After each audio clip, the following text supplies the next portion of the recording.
இன்று வாசிக்க வேண்டிய புதிய ஏற்பாட்டின் பாகம் அப்போஸ்தலர் 2ஆம் அதிகாரம் வசனங்கள் 1 முதல் 21 வரை.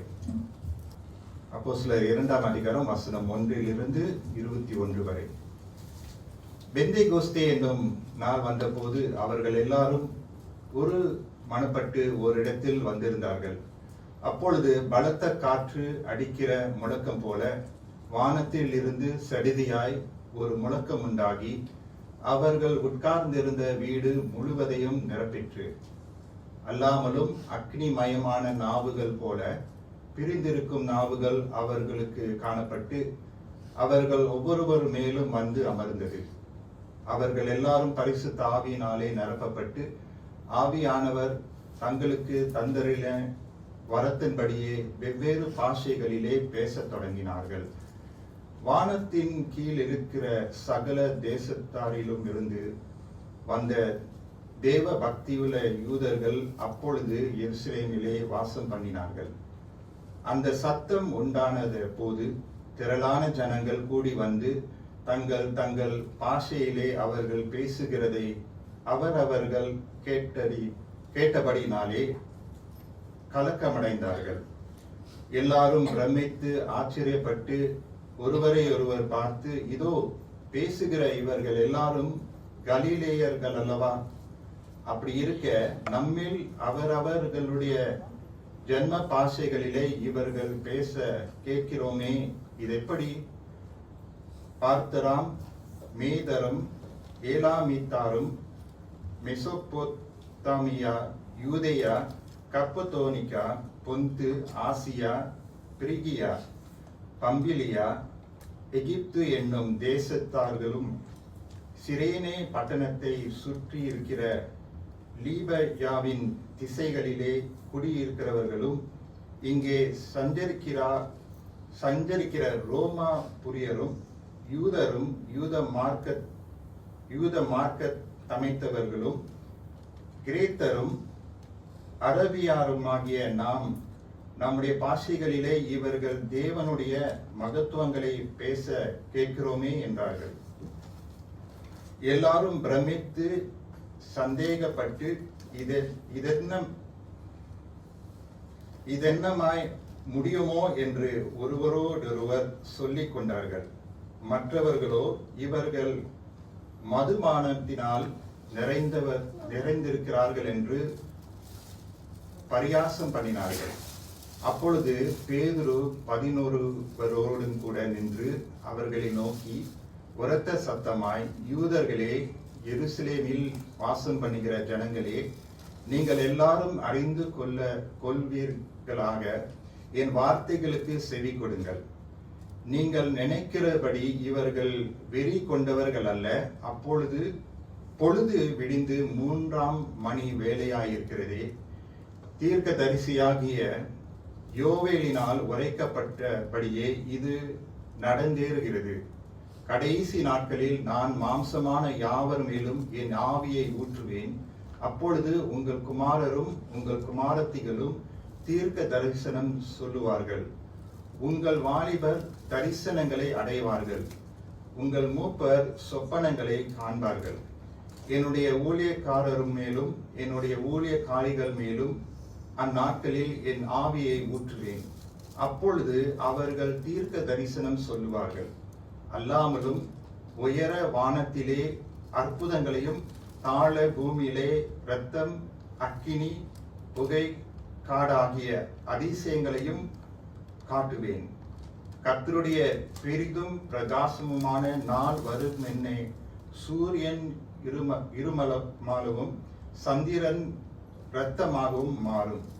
அப்பொழுது கர்த்தருடைய நாமத்தை தொழுது கொள்ளுகிற எவனோ அவன் ரட்சிக்கப்படுவான் என்று தேவன் உரைத்திருக்கிறார்.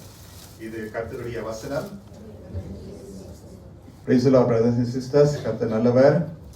இன்று உயிர்த்தெழுந்த பண்டிகைக்கு பிறகு இருக்கக்கூடிய 50வது நாளாக இருக்கிறது. Today is the 50th day after the resurrection of Jesus Christ. இன்று ஈஸ்டர் காலத்தினுடைய கடைசி நாள் என்று நாம் ஆசரிக்கிறோம். இன்ஃபேக்ட் நீங்கள் இந்த ஆராதனை ஸ்தலத்துக்குள்ளே நீங்கள் நுழையும் போது நம்முடைய ஆல்டர் லினனை நீங்கள் பார்த்தீங்கன்னா, it is turn into is rather changed into red, bright red என்று நம்ம பார்க்குறோம். இப்போ அந்த லினன்ல நீங்கள் பார்த்தீங்கன்னா அக்கினி போன்ற அந்த இமேஜ் இருக்கிறத நம்ம பார்க்குறோம். என்ன காண்பிக்கிறது என்றால், அன்று இயேசு கிறிஸ்து உயிர் தெழுந்த பரமேறின பிறகு ஜனங்கள் ஒரு சிலர் கூடி வந்த அந்த மேல் அறையில் கூடி வரும்போது அங்கு ஆவியானவர் ஒவ்வொருவர் மேலும் இறங்குகிறதை இந்த ஆல்டர்னேட்டிவ்ல நீங்க பார்க்கலாம். ஓகே, இன்றைய டே ஆஃப் பென்டகாஸ்ட் என்று அழைக்கப்படுகிறது. ஆங்கிலத்திலிருந்து இன்னொரு வகையாக அழைக்கப்படக்கூடிய இந்த நாள் வந்து விட் சண்டே என்று அழைக்கப்படுகிறது, ஒயிட் சண்டே. இறையல் வகையில் நம்ம பார்த்தோம் என்றால், தியாலஜிக்கலி நம்ம பார்த்தோம் என்றால், நமக்கு இந்த கிறிஸ்தவ கால அட்டவணை, இந்த சர்ச் கேலண்டர் எப்படி துவங்குதுன்னா அட்வென்ட் காலத்தில் தான் துவங்குகிறது. கிறிஸ்துவனுடைய பிறப்பினுடைய நற்செய்தியில தான் துவங்குகிறது. அட்வென்ட் சீசன் அப்படின்னா கம்மிங் ஆஃப் ஜீசஸ், அவருடைய முதலாவது வருகை, அவருடைய இரண்டாவது வருகை குறித்து அட்வென்ட் காலம் என்று துவங்குகிறது சர்ச் கேலண்டர். அதுக்கு பிறகு கிறிஸ்மஸ் வருகிறது. அதுக்கு பிறகு எபிஃபனி. எபிஃபனினா கிறிஸ்து புறஜாதிக்கு அவர் வந்து தோற்றம் அடைந்தார். எபிஃபனிக்கு பிறகு வந்து நம்ம அறிவோம் வந்து லென்த் நாட்கள், தவச காலங்கன்னு சொல்லுவாங்க. ஸோ லென்த்துக்கு பிறகு என்ன நடக்கிறது, ஈஸ்டர் காலம் வருது. சற்றாக போன வாரத்தில் நம்ம பார்த்தோம் என்றால், ஆக்சுவலி லாஸ்ட் வீக் நம்ம பார்த்தோம்னா கிறிஸ்து பரமேறின நாளை நாம் நினைவு கூறுகிறோம். Okay, the ascension of Jesus. இன்றைக்கு வந்து பெந்தேகோஸ்து என்று அழைக்கப்படுகிறது. யூதருடைய சிந்தையில, யூதருடைய கலாச்சாரத்தில், அவங்களுடைய பழக்க வழக்கத்திலிருந்து ஜூவிஷ் ஃபேத்தில் நம்ம பார்க்கும்போது 3 முக்கியமான பண்டிகை கொண்டாடப்படுகின்றன. முதலாவது நம்ம பார்க்கும்போது பஸ்கா பண்டிகை. பஸ்கா பண்டிகை காலத்தில் தான் இயேசு கிறிஸ்து வந்து பாடுபட்டு சிலுவை அறையப்பட்டு அவர் வந்து மரித்து உயிர் தெழுந்தார். பஸ்கா பண்டிகை என்று சொல்லப்படுகிறது. அதுக்கு அடுத்ததாக தான் இன்றைக்கு நம்ம வந்து ஆசாரிக்கிற இந்த பெந்தேகோஸ்து ஞாயிறுன்னு சொல்லக்கூடிய இந்த day of the holy spirit சொல்லப்படுகிறது. இது வந்து யூதர்கள் வந்து ஷுக்கோவட் என்று சொல்லுவார்களாம். ஷுக்கோவட் அப்படின்னா is the festival of the weeks. இயேசு கிறிஸ்துனுடைய உயிர் தேர்ந்தலுக்கு பிறகு 7 வாரங்கள், ஏறக்குறைய 7 வாரங்கள், ஒவ்வொரு வாரத்திலையும் இந்த வார பண்டிகைன்னு சொல்லப்படுகிறது, ஃபெஸ்டிவல் ஆஃப் த வீக்ஸ் அல்லது இந்த ஷுக்கோவாட் என்று சொல்லப்படுகிறது. அதுக்கு அடுத்ததாக இந்த ஃபீஸ்ட் ஆஃப் த டேபர்னக்கிள்ஸ். ஸோ இன்றைக்கு இந்த நம்ம அந்த பெந்தேகோஸ்து ஞாயிறில் நம்ம வந்து கர்த்தர் நம்மளை வந்து கொண்டு வந்து சேர்த்திருக்கிறார். அப்போ கிறிஸ்து எப்படி மரித்து உயிர் தெழுந்து இந்த பஸ்கா பண்டிகையில் அவர் வந்து ஜெயித்தாருன்னு நம்ம பார்க்கும்போது பஸ்கா பண்டிகை. இப்போ பஸ்கா பண்டிகைக்கு பிறகு நம்ம பார்க்கும்போது இந்த பெந்தேகோஸ்து ஞாயிறு என்று நம்ம ஆசரிக்கிறோம், அல்லது அந்த ஷுக்கோவாட் என்று சொல்லப்படுகிறது. அந்த ஷுக்கோவாட் நம்ம பார்க்கும்போது 50 நாள் இயேசு கிறிஸ்துனுடைய இயேசு கிறிஸ்துவ உயிர் தெழுந்தலை குறித்து நம்ம பார்க்கிறோம். ஆனால் இயேசு கிறிஸ்து அந்த பஸ்கா பண்டிகைக்கு ஒப்பிட்டு நம்ம பார்த்தோம் என்றால், ஆண்டவர் வந்து எகிப்தில் இருக்கக்கூடிய அடிமையில் இருக்கக்கூடியவர்களை ஆண்டவர் வந்து விடுவித்தார். அதுதான் அந்த Passover. He delivered the people of Israel in the land of Egypt. அவர்களை அவர் விடுவித்தார் என்று நம்ம பார்க்கிறோம். அப்போ அவர்களை அந்த பஸ்கா என்று நம்ம கொண்டாடுகிறோம், பஸ்கா என்று நம்ம நினைவு கூறுகிறோம். அந்த பஸ்காவை நம்ம நினைவு கூறும்போது அதுலேருந்து 50 நாட்களை நம்ம பார்த்தோம் என்றால், சீனாய் மலையிலேருந்து மோசே வந்து மலை மேலே ஏறி கட்டளையை பெற்றுக்கொண்டார், தோராவை பெற்றுக்கொண்டார். அந்த தோராவை பெற்றுக்கொண்டு அந்த சீனாய் மலையில் அந்த மவுண்ட் சைனாயில் வந்து அந்த he received the commandments, but when he came down the people sinned against God. ஜனங்கள் விரோதமாக அவர்கள் வந்து ஒரு உருவத்தை உருவாக்கி அவர்கள் ஆராதனை செய்தார்கள் என்று நம்ம பார்க்கிறோம். ஸோ அந்த 50வது நாளிலே இஸ்ரவேல் ஜனத்தார் விடுவிக்கப்பட்ட அந்த 50வது நாளிலே தான் இஸ்ரவேல் ஜனத்தார் வந்து பாவம் செய்தார்கள். அந்த இடத்துல அவர்கள் குறைவு பெற்றார்கள். ஸோ இந்த ஷுக்குவா என்று சொல்லும் போது it reminds us of God's mercies, his grace. அன்று அந்த நாட்களிலே அந்த ஜனங்கள் பாவம் செய்தது நிமித்தமாக 3000 பேரும் மரித்தார்கள். இந்த டே ஆஃப் பெந்தேகோஸ்து பார்க்கும்போது புதிய ஏற்பாட்டில் இயேசு கிறிஸ்துவனுடைய பரமேறுதலுக்கு பிறகு ஜனங்கள் கூடி வந்து ஆவியானவருடைய அபிஷேகத்தை பெற்ற அந்த நாளிலே பேதுருடைய பிரசங்கத்தின் நிமித்தமாக 3000 பேர் ரட்சிக்கப்பட்டார்கள். ஓகே, ஸோ ஏறக்குறைய இதுதான் அந்த பின்னூனியம் என்று நம்ம பார்க்கலாம். This is the context we celebrate Pentecost to remember how God had been merciful and gracious. So இந்த பெந்தேகோஸ்த் காலத்துக்கு பிறகு நாளையிலிருந்து அடுத்த வாரத்தில் நீங்கள் சபைக்கு வந்தீங்கன்னா you will see that altar linen is changed into green. Okay, அந்த கிரீன் சீசன் வந்து கொஞ்சம் ரொம்ப நீளமாக இருக்கும். If you notice alter linen வந்து எந்த சீசன் வந்து ரொம்ப அதிகமாக அதே ஆல்டர் லினன் பயன்படுத்தப்படும்னா இந்த கிரீன். ஸோ பச்சை நிறம் வந்து பயன்படுத்தப்படும். It is called ordinary time. It is time after the Pentecost. அப்படி என்றால் அந்த கிரீன் சீசன் என்ன காமிக்குதுன்னா வளர்ச்சிக்கு வந்து we need a lot of time, like long season for daily growth, life and vision of the church. யார் மூலமாக? ஆவியானவருடைய அபிஷேகத்து மூலமாக, ஆவியானவருடைய துணை மூலமாக, அவருடைய அனுக்கிரகம் மூலமாக, அவருடைய அபிஷேகம் மூலமாக, அவருடைய வழிநடத்துதல் மூலமாக தி ஆர்டினரி டைம்ஸ்னு சொல்லுவாங்க. The ordinary season in the Christian calendar. Okay, so அதை நம்ம மனதில் கொள்வோமாக. ஸோ டுடேஸ் ரீடிங், இன்றைக்கு வந்து வாசிக்க கேட்ட இந்த அப்போஸ்தலர் 2ஆம் அதிகாரம் வந்து traditionally is read in all the churches. It's a long passageல Acts chapter 2 verse 1 to 21 வந்து it's a very very long passage. ஆனால் இந்த பேசேஜ் வந்து ட்ரெடிஷ்னலாக எல்லா கிறிஸ்தவ சபையிலேருந்து வாசிக்கப்படுகிறது. காரணம் என்னவென்றால் அந்த பஸ்கா பண்டிகை, அந்த மன்னிக்கும், அந்த பெந்தேகோஸ்தே என்று சொல்லும்போது இட்ஸ் a Greek word 50. அந்த பஸ்கா பண்டிகையில கொண்டாடின அந்த நாளில யூதர்கள் கூடி வரும்போது, இயேசுவை நம்பினவர்களும் கூடி வரும்போது, அந்த நேரத்தில் நடைபெற்ற ஆவியானவருடைய அற்புதமான கிரியையை வாசித்து அது மறுபடியும் நினைவு கூர்ந்து நாமும் இந்த நாளிலே கர்த்தருக்குள்ளே இணைய கர்த்தர் நம்மளை அழைக்கிறார். So today is a birthday of the church. இன்றைக்கு கிறிஸ்துவனுடைய சபையினுடைய பிறந்த நாளாய் இருக்கிறது. ஆவியானவரால் அளவற்ற நிலையிலே நம்ம ஒவ்வொரு மேலும் நிரப்பப்பட்டார்.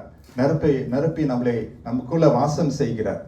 Do you know in the Old Testament, by the way, the Holy Spirit is not a new phenomenon in the New Testament. The Holy Spirit is God right at the beginning.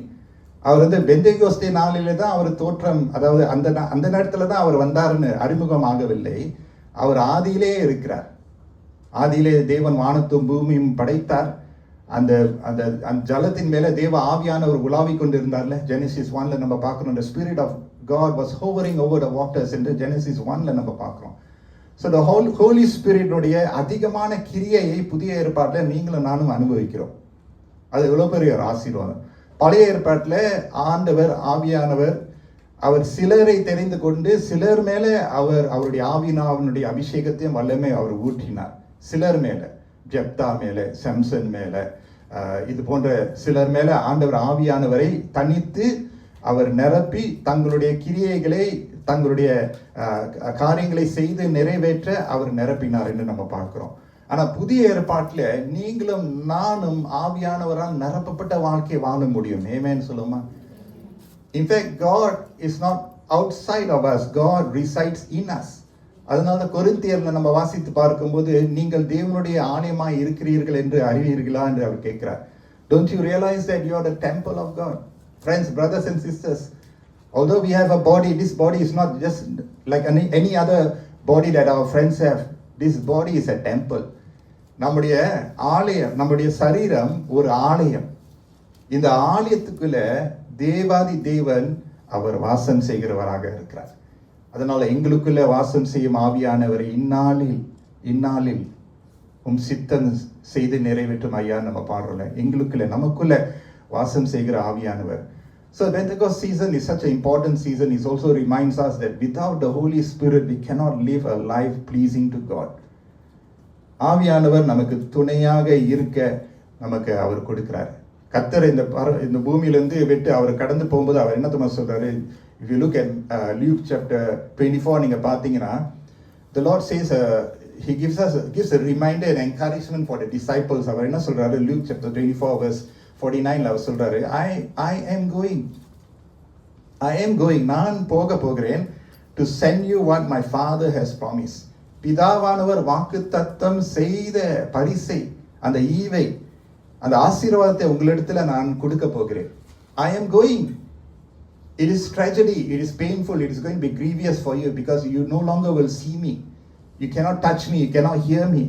But I am going so that the Holy Spirit can come. இயேசு கிறிஸ்து செய்து முடித்த ஊழியத்தை தொடர்ந்து செய்வதற்காகவே ஆவியானவர் அனுப்பப்பட்டார். The ministry of Jesus continues through the Spirit of Jesus.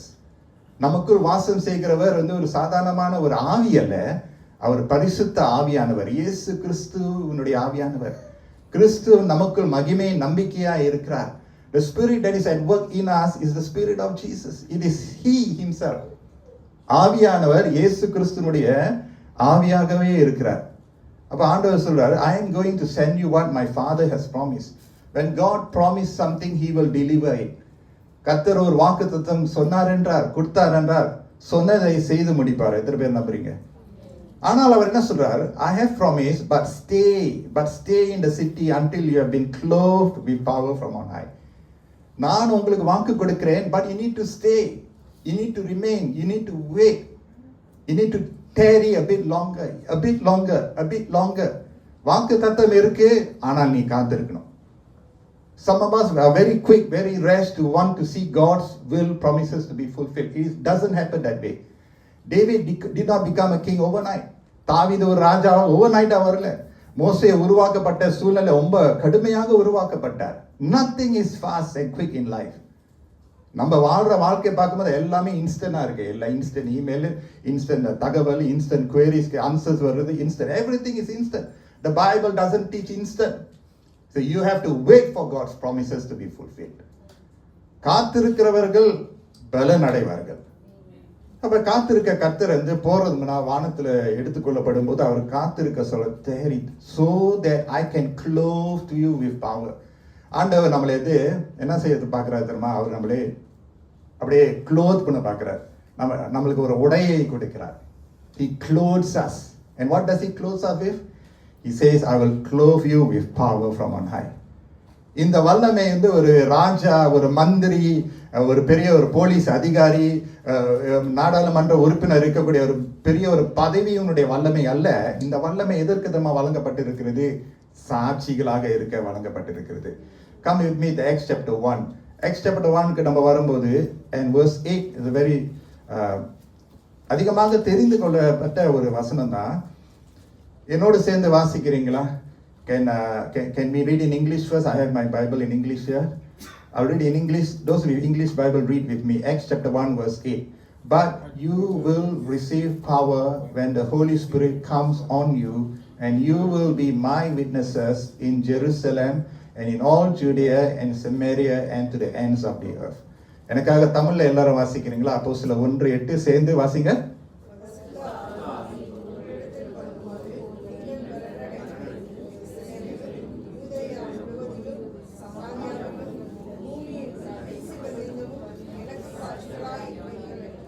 ஆமென். சொல்றாரு ஆண்டவர், நீங்க பலன் அடைவீர்கள். ஹல்லேலூயா. இந்த பூமியில வாழ்ற வரைக்கும் நம்ம பலனாய் வாழ முடியும். Not with our own strength. நம்முடைய சொந்த பலத்துல இல்ல, நம்முடைய பலவீனத்துல அவருடைய பலம் பரிபூர்ணப்படுத்தப்படுகிறது. The moment we live with our own strength, we will fail in life. அந்த ஆண்டவர் சொல்ல, I give you power. But what is that power for? It is not to rule over people, to torment them, to என்ன சொல்றது, to destroy them. இல்ல, இந்த வல்லமை எதற்காக தெரியுமா? பாவத்தின் மேலே ஜெயம் கொள்கிற ஒரு வாழ்க்கை வாழக்கூடிய ஒரு வல்லமை. It's not just a power to misuse. It's a power so that we can live our lives for God, pleasing to Him. ஆவியானவர் மட்டுமல்ல, பரிசுத்த ஆவியானவர் கொடுக்கக்கூடிய ஒரு வல்லமை நம்மளை பரிசுத்தப்படுத்துவதற்காகவே அவர் வருகிறார். Priority is holiness in our life. அதனால இன்றைக்கு நான் தெரிந்து கொள்ளப்பட்ட செய்தியின் தலைப்பு Spirit filled living. Spirit filled living. ஆவியானவரால் நிரப்பப்பட்ட ஜீவியம். Come with me to Acts chapter 2 verse 1 to 21ல இந்த முதல் 4 வசனத்தை மறுபடியும் நான் வாசிக்கிறேன். If you look at verse 1 to 4, நீங்க பாத்தீங்கன்னா, பெந்தேகோஸ்தே என்னும் நாள் வந்தபோது அவர்கள் எல்லாரும் ஒருமனப்பட்டு ஓரிடத்திலே வந்திருந்தார்கள். அவர்கள் எல்லாரும் யாரும் விட்டு விடல. இந்த எல்லாரும் சொல்லக்கூடிய எல்லாரும் ஒரு மனமா, இப்ப நம்ம ஒரு மனமாக இந்த இடத்துல இந்த இன்றைக்கு அழகான பாடல்கள் இந்த வசனத்துக்கு ஏற்ற பாடல்லாம் நம்ம பாடணும் பாத்தீங்களா? ஒரு மனமாக நம்ம கூடியிருக்கோம் தெரியுமா? எல்லாரும் ஒரு மனப்பட்டு ஓரிடத்துல வந்திருந்தார்கள். இப்பொழுது நம்ம சேருகிறது போல அந்த பெந்தேகோஸ்தே நாளில எல்லாரும் ஒரு இடத்துல கூடி வந்தார்கள். எல்லாரும் ஒருவர் கூட விட்டு விடவில்லை. ஆவியானவரால் நிரப்பப்பட்ட ஒரு வாழ்க்கை நீங்களும் நானும் வாழ வேண்டும் என்றால், நான் மட்டும் முக்கியம் இல்ல, நீனும் முக்கியம் சொல்லிட்டு நம்ம சேரணும். எனக்காக மட்டும் நான் வாழக்கூடாது, மற்றவங்களுக்காக நான் வாழணும். Our presence is important for the corporate body. Amen சொல்லுவோமா? நான் மட்டும் முக்கியம் இல்ல, நாம் கர்த்தர் எப்போது நாம் என்ற ஒரு இதுல தான் அவர் பேசுகிறார். வேதத்துல நம்ம பார்க்கிறோம், நாம் அவருடைய மந்தையில் ஆடுகள், புளூரல், பன்மை, அவருடைய மந்தை, ஒரு மந்தை தான், அவருடைய மந்தையின் ஆடுகளாக நம்ம இருக்கிறோம். We are sheep in the plural of his pasture.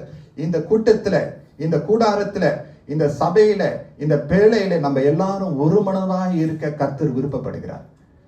அந்த ஆதி யூத கிறிஸ்தவர்களுடைய விசுவாசம் ஒரு மனதிலே அவர் இருந்தார்கள். ஒரு மனதாக அவர்கள் சிந்திக்காமல் இருந்தாலும் ஒரு மன இருதயத்தோடு இருந்தார்கள்.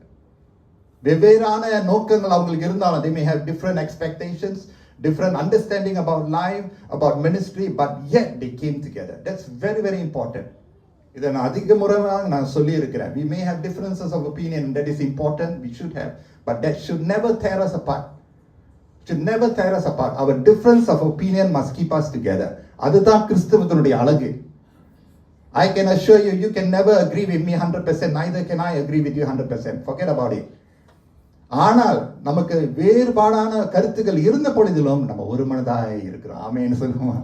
We can accept each other because God has accepted us through Jesus Christ. கிறிஸ்து நம்மளை, அவர் மூலமாக நம்மளை ஆண்டவர் ஏற்றுக்கொண்டார் என்றால் நம்ம ஒருத்தர் விட்டு கொடுத்து ஆதரித்து அப்படியே ஒரு மனதாய் கூட அந்த பெந்தேகோஸ்தே நாளிலே அவர்கள் எல்லாரும் ஒரு இடத்துல ஒரு மனப்பட்டு ஒரு இடத்துல அவர்கள் வந்திருந்தார்கள். சேர வேண்டிய இடத்துல வந்து சேர்ந்து தான் ஆகணும்.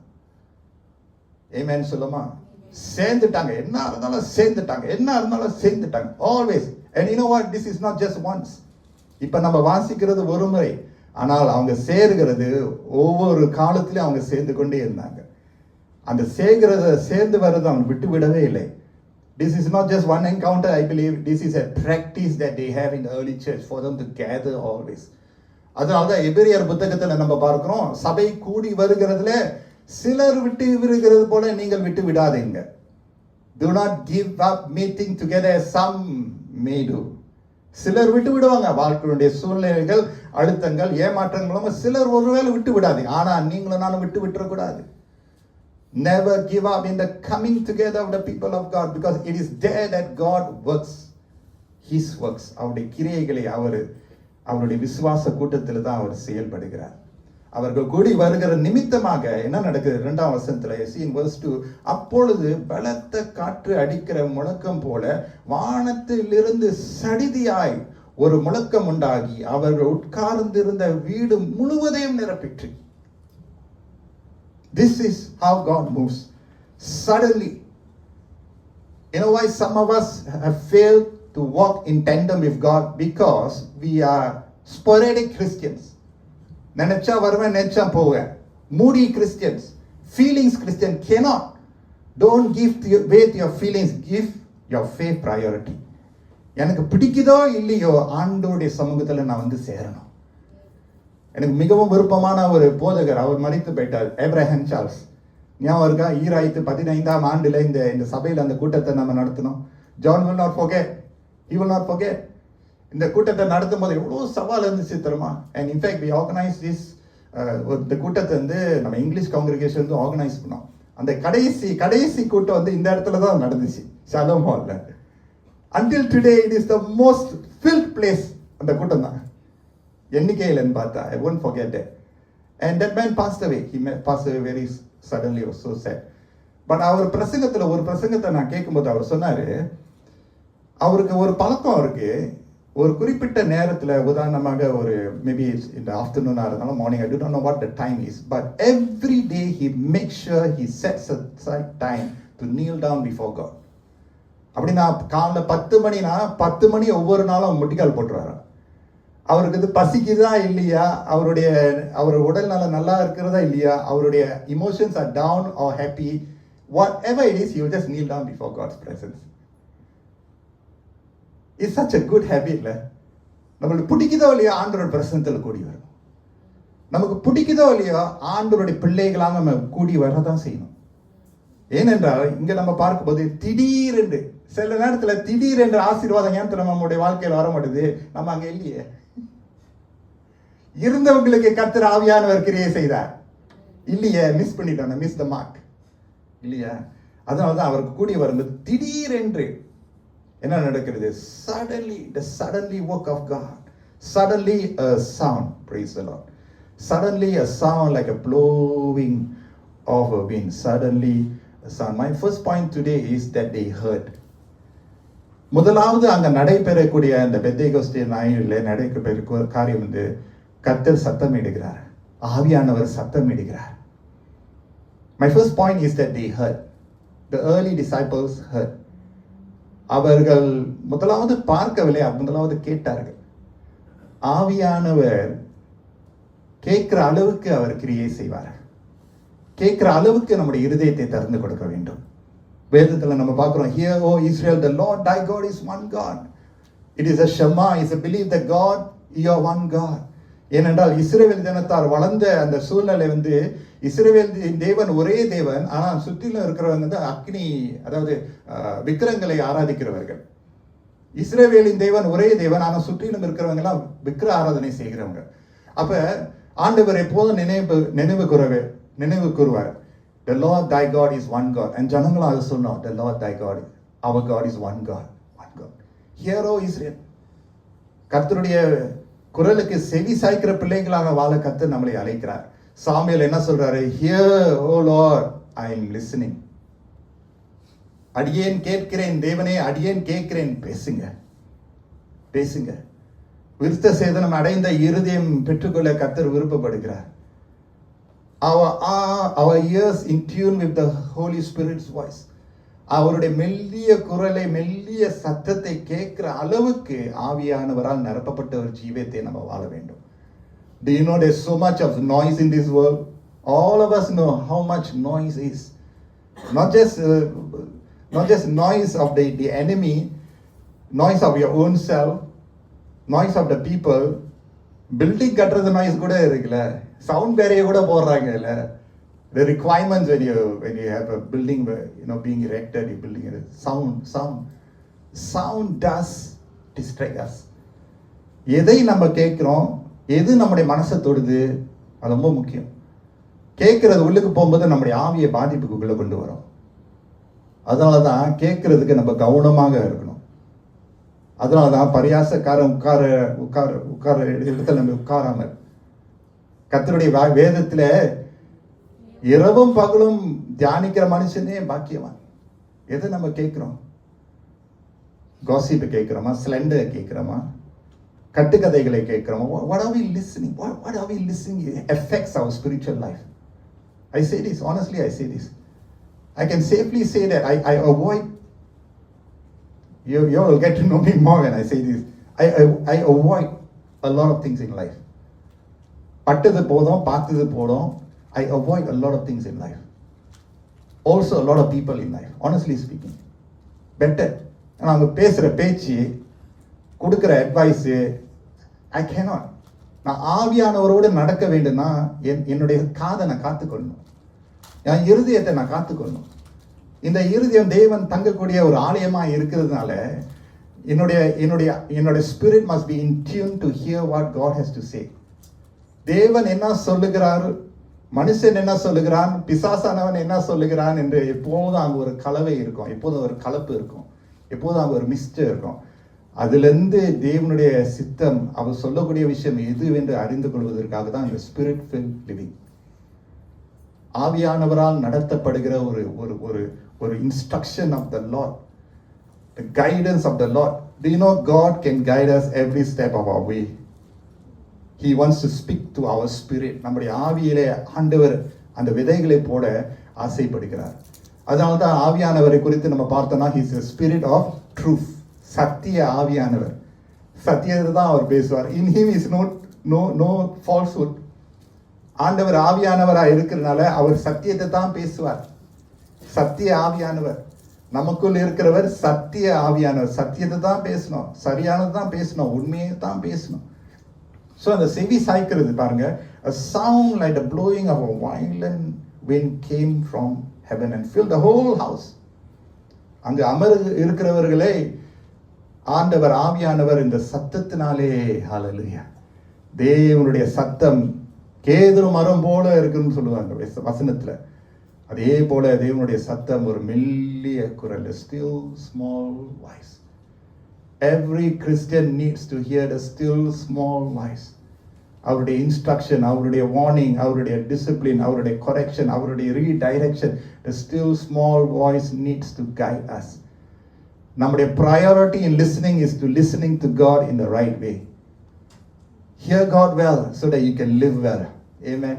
Hear God well so that you can live well. ஆவியானவர் ஒவ்வொரு மேலும் இறங்கி இருக்கிறார். None of us can say ஆண்டவர் என்னோட பேச மாட்டான்னு சொல்லவே முடியாது. Is impossible. ஆண்டவர் நம்மோட ஒவ்வொரு நாளும் பேசுவார். எப்படி அவர் பேசுகிறார்னு பார்க்கும்போது அவருடைய வசனம் மூலமாக பேசுகிறார். ஏமேன்னு சொல்லுமா? இந்த வசனங்கள் தேவனுடைய ஆவியினால் ஏவப்பட்ட வசனங்கள். தீமோத்தேயின் புத்தகத்தில் நம்ம பார்க்கும்போது 2 தீமோத்தேயு 3:16-18 வாசித்து பார்த்தீங்கன்னா, all scripture is God breathed. The Holy Spirit has breathed his power, his presence into the word of God. When you read the word of God, when you hear the word of God, your spirit is strong in the Lord. இந்த வசனத்துக்கு மட்டும் நீங்க இடம் கொடுத்துட்டீங்கன்னா கர்த்தர் உங்களை அப்படியே நல்லா தூக்கி சுமப்பார். அநேகர் உங்களுடைய வாழ்க்கையினுடைய பயணத்துல இருந்து நீங்க கட்டமாக வளர்ந்துட்டு இருக்கீங்க. நிறைய யூத்ஸ், யங் அடல்ட்ஸ்லாம் நீங்க இருக்கிறீங்க. ஆண்டவருடைய வசனத்துக்கு அந்த இடத்தை கொடுக்குறீங்க, பிரைஸ் காட். ஆனா விட்டுறாதீங்க. சங்கீதக்காரன் சொல்லுகிற வாலிபன் தன்னுடைய வழியை எதனால் சுத்தப்படுத்துவான்? அவருடைய வசனம் மூலமாக. How can a young man keep his ways pure? By living according to the word of God. இப்ப கர்த்தருடைய வசனம் ஆவியானவருடைய கிரியை அங்கு இருக்கிறது. It doesn't become stale, rotten, but the word comes inspires. அந்த வசனம் அப்படியே உங்களை அப்படியே ஏவுகிறது, உங்களை அப்படியே நடத்துகிறது. உங்களுடைய தீர்மானங்களிலே, உங்களுடைய நடத்தையிலே அந்த வசனம் உங்களுக்கு உதவியாக இருக்கிறது. You don't just read the word of God, but you are hearing what God is saying.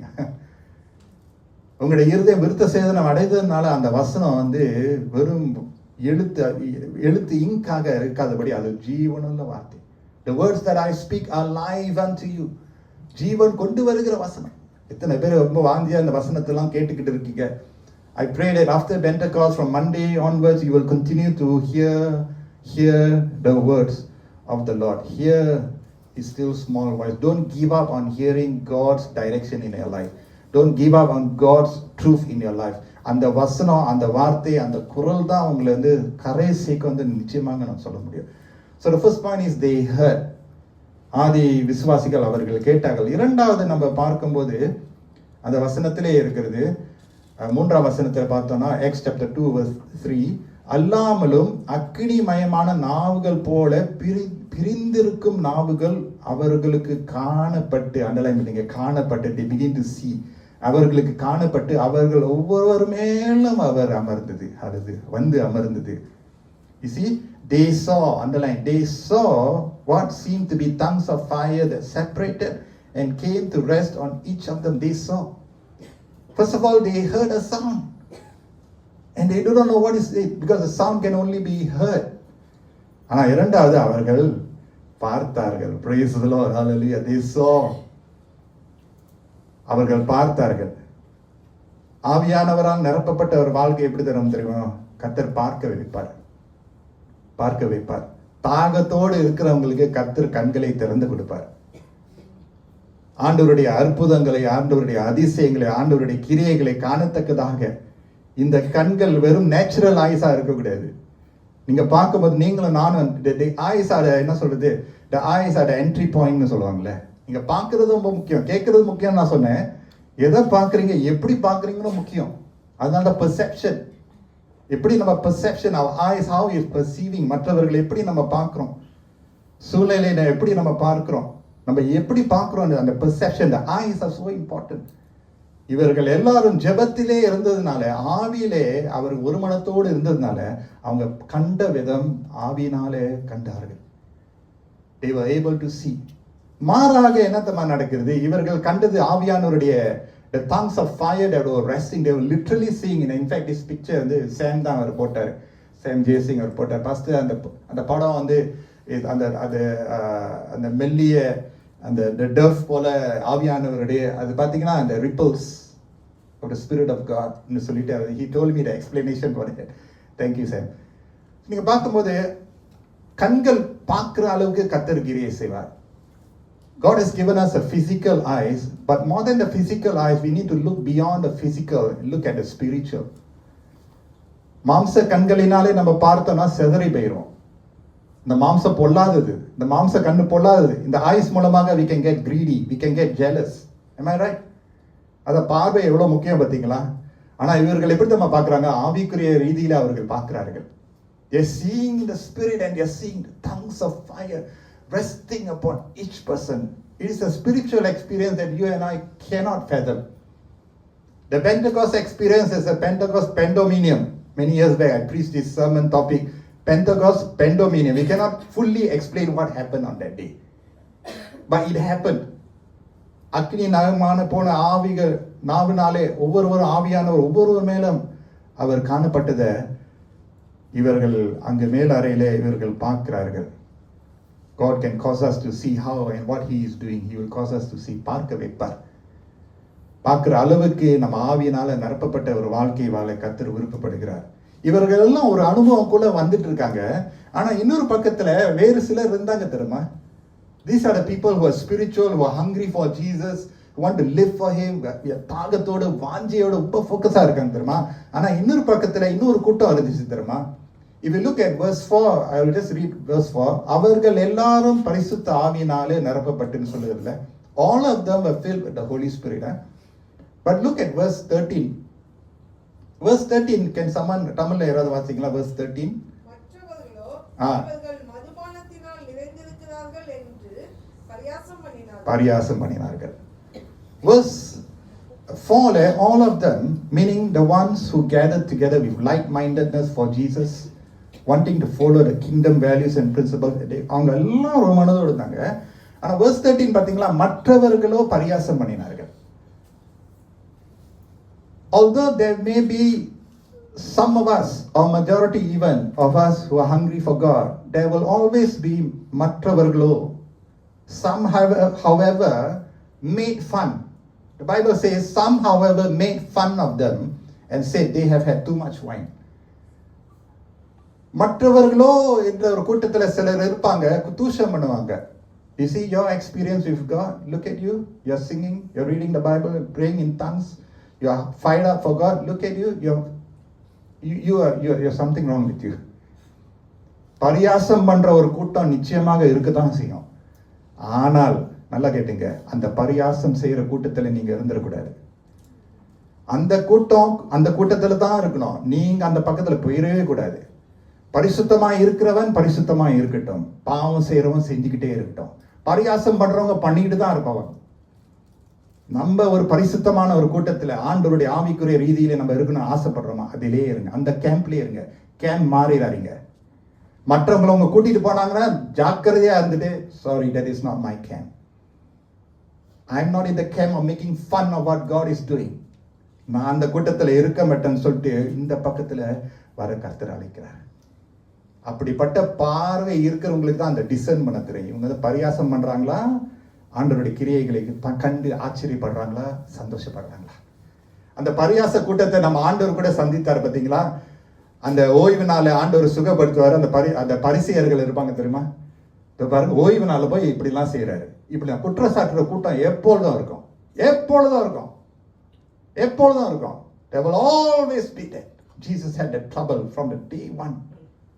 Day one, he was going around doing good to the people. They were always, அந்த ஒரு சின்ன கூட்டம் பின்னுக்குலேருந்து முன்னுக்குலேருந்து தூரத்துலேருந்து பார்த்துக்கிட்டு இவர் எப்படி தான் வகை தேடி, இவர் எப்படி தான் கொலை பண்ணணும், இவர் செய்கிறதெல்லாம் நாசப்படுத்தணும் ஒரு கூட்டம் எப்பொழுதும் இருப்பாங்க. ஆனால் அந்த கூட்டம் தான் நாசம் அடைந்தாங்க கடைசியில். தேவனுக்கு விரோதமாக செய்யப்படுற ஒரு கூட்டம் நாசம் அடைய தான் செய்யும். துன்மார்க்கனுடைய செயல் தண்டிக்கப்படும். அந்த துன்மார்க்கனுடைய கூட்டத்துக்கு நம்ம சேரவே கூடாது. நீங்களும் நானும் மேல் அறையில ஆவியானவரால் நிரப்பப்பட்ட ஒரு ஜீவத்தினுடைய அனுபவத்துக்குள்ள வரக்கூடிய ஒரு கூட்டம். ஆமேன்னு சொல்லுங்களா? நீங்களும் நானும் வேற மாதிரி நம்ம இருக்கணும். அந்த லெவல்ல இருக்கணும்னா அவர்கள் கண்டார்கள். Continue to see God at work and be mesmerized by His work. Let your eyes be fixed on the Lord and only on Him and only on His truth, on His ways. அவரிலே நம்ம பார்வை எப்பொழுதும் இருக்கட்டும். It's very easy to be distracted in this world, friends. And I'm not saying about non-Christian, I'm saying about Christians. கிறிஸ்தவர்களே ஈஸியா distract ஆயிடுவாங்க. In fact, more so, very easily, in the name of God and religion, can very easily get distracted. Don't. இவர்கள் எப்படிப்பட்டவர்கள் தெரியுமா? இந்த யூத ஆரம்ப கிறிஸ்தவர்கள் எப்படிப்பட்டவங்க தெரியுமா? they saw கண்டார்கள், பிரமித்தார்கள். never lose the awe of knowing our God. நம்முடைய பார்வை பரிசுத்தமாகவே வைத்துக் கொண்டே இருக்க வேண்டும். always எதெல்லாம் பார்க்க கூடாது பார்க்காதீங்க, எந்த விஷயத்துல சேரக்கூடாது சேராதீங்க. ஏன்னா இந்த கண்கள், remember you are a temple of God and your eyes are also to be holy unto the Lord. இந்த செவியும் கூட பரிசுத்தமா இருக்கணும்னு கர்த்தர் விருப்பப்படுகிறார். Do you know, in fact ஆசாரியர் வந்து அந்த டே ஆஃப் அட்டோன்மெண்ட் வந்து இஸ்ரேல் தேசத்துல இருந்து வருஷத்துக்கு ஒரு தடவை வந்து அந்த டே ஆஃப் அட்டோன்மெண்ட் வந்து high priest has to go into the holy of holiesல. You know what the high priest has to do? He has to take a dip of the blood of the lamb that is sacrificed, take the blood and put it on the right ear and on the right toe. ஏன் தெரியுமா? சுத்திகரித்து ஆண்டவருடைய பரிசுத்த ஸ்தலத்துக்குள்ள போக வேண்டும் சொல்லி. It is a ritual, it's a sign that Lord, please, if I have sinned against you with my ears, with my sight, in my walk, Lord, make me holy ன்னு சொல்லிட்டு அவர் மகா பரிசுத்த ஸ்தலத்துக்குள்ள போறார். And how important it is for us, how we hear, what he says and what we see. கடைசியாக அவர்கள் பேசினார்கள். verse 4, Acts 2 verse 4 பாத்தீங்கன்னா, அவர்கள் எல்லாரும் பரிசுத்த ஆவியினாலே நிரப்பப்பட்டு, ஆவியானவர் சத்தமிட்டாரு, எல்லாரும் மேல அவர் அக்னி நாவாக அவர் எல்லோரும் மேல இறங்கினாரு. இப்ப என்ன நடக்குது? அவர்கள் பரிசுத்த ஆவியினாலே நிரப்பப்பட்டு, ஆவியானவர் தங்களுக்கு தந்தரின வரத்தின்படி வெவ்வேறு பாஷைகளிலே பேச தொடங்கினார்கள். Third point is they spoke. பேச தொடங்கினார்கள். எப்படி பேசினாங்க? தேவனை குறித்து பிரமித்து பேசினார்கள்.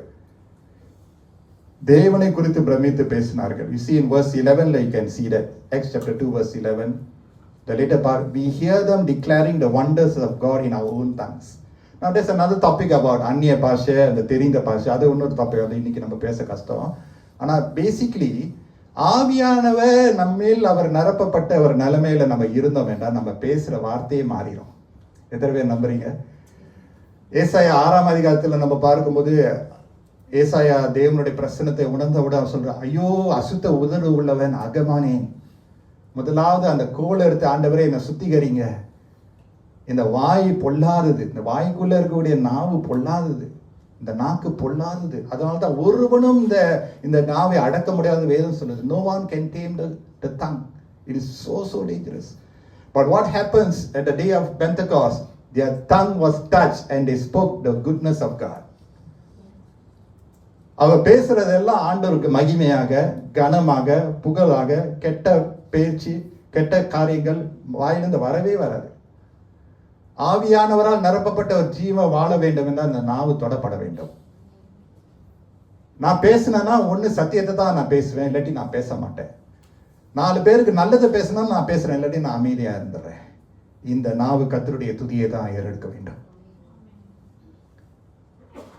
You cannot have both worlds. One, this tongue is committed to the Lord, or no.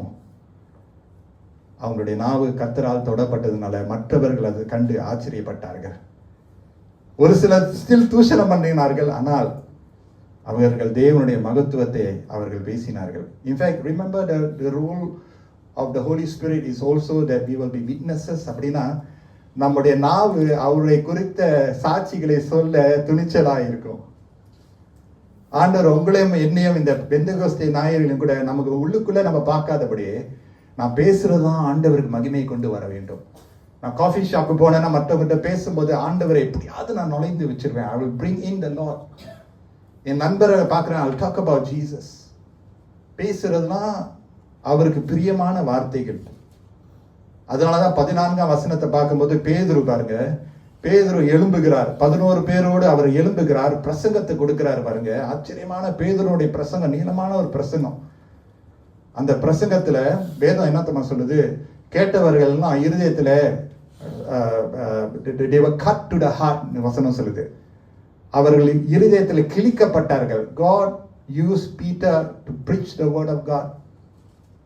நீங்களும் நானும் ஆவியானவரால் நிரப்பப்பட்ட ஒரு வாழ்க்கையை வாழ்ந்தோம் என்றால் someone will be blessed by obedience of the tongue. Amen சொல்லுமா? Someone will be blessed. நம்ம பேசுறது மூலமாக ஒருவர் ஆசீர்வதிக்கப்படுவார். பேதுரு கொடுத்த அந்த பிரசங்கத்தின் மூலமாக இருதயத்துல அவர்கள் வெட்டப்பட்டார்கள். அவர்கள் எல்லாரும் மனம் திரும்பி, இன்ஃபேக்ட் அந்த பெண்டகோஸ் நடந்த அந்த பக்கத்திலே அங்க குளங்கள் இருக்குமா, அந்த குளங்களில தான் 3000 பேர் ஞானஸ்நானம் எடுத்தார்கள். நம்முடைய நாவு கர்த்தரால் அபிஷேகம் பண்ணப்பட்டதுன்னா நம் மூலமாக ஜனங்கள் ரட்சிக்கப்படுவார்கள். நரகத்துக்கு போக மாட்டாங்க, பரலோக வாசலுக்கு போகிறதுக்கு ஒரு வழியை நம்ம காண்பிப்போம். That is spirit-filled living. It's a different lifestyle. Will it be popular? Will you be popular? I'm not going to be popular for people. I want to be popular for Jesus. I want to live right. இருக்கிறது ஒரே வாழ்க்கை, முடிந்த வரைக்கும் ஆவியானவருடைய துணையினால. Not a perfect life, but a life that is directed, life that is guided, that is filled by His Holy Spirit. அதை ஒவ்வொரு நாளும் நம்ம அனுபவிக்க கர்த்தர் நம்மளை அழைக்கிறார். பவுல் எபேசியர் புத்தகத்துக்குள்ள அவர் எபேசியர் கிறிஸ்தவர்கள் எழுதும்போது be filled with the Spirit அப்படின்னா ஒரு டெய்லி பேசிஸ். அவருக்கு சரண்டர் பண்றது, அவருக்கு கீழ் படிக்கிறது, அவருக்கு செவி சாய்க்கிறது. It's a daily walk with Jesus. நம்முடைய சபையில கர்த்தர் எத்தனோ பேர்களை கர்த்தர் பயன்படுத்தி கொண்டே இருக்கிறார். ஆமென் சொல்லுவோமா? கர்த்தர் தொடர்ந்து நம்மளை பயன்படுத்துவார். ஆவியானவர்னா நிரப்பப்பட்ட ஒரு வாழ்க்கையை நம்ம வாழ்ந்தோம்னா இந்த பூமியில நமக்கு கொடுத்திருக்கிற பொறுப்புகளை நம்ம ஆண்டவருக்கு பிரியமா நம்மளால செய்து முடிக்க முடியும். எத்தனை பெற்றோர்கள் இங்க நம்ம இருக்கிறோம், தாய் இருக்கிறீங்க, தகப்பன் நீங்க இருக்கிறீங்க, தாத்தா பாட்டிலாம் நீங்க இருக்கிறீங்க, எத்தனை வாலிப பிள்ளைகள் நீங்க இங்க இருக்கிறீங்க.